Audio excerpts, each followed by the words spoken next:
आज देशाच्या प्रत्येक नागरिकांच्या मनामध्ये घर करून आहे.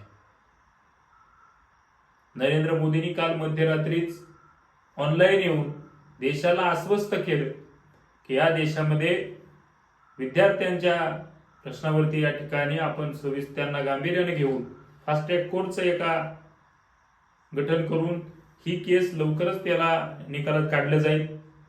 या केसमध्ये जे दोषी लोक असतील त्यांना शिक्षा दिली जाईल.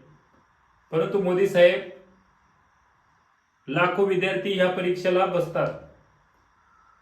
हजारो विद्यार्थी दिवसाचे रात्र करून काबाड कष्ट करतात, अभ्यास करतात. त्या प्रत्येक विद्यार्थ्याचा गेलेला वेळ आणि याचा हिसाब तुम्ही कधी देणार आहात का या देशाला? याचं सुद्धा उत्तर त्या ठिकाणी सत्ताधाऱ्यांनी दिलं पाहिजे.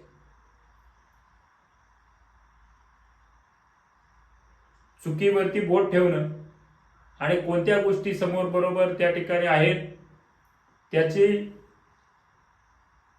प्रोत्साहनपर त्याला पाठिंबा देणं हे सुद्धा महत्वाचं ठरतं. लोकशाहीमध्ये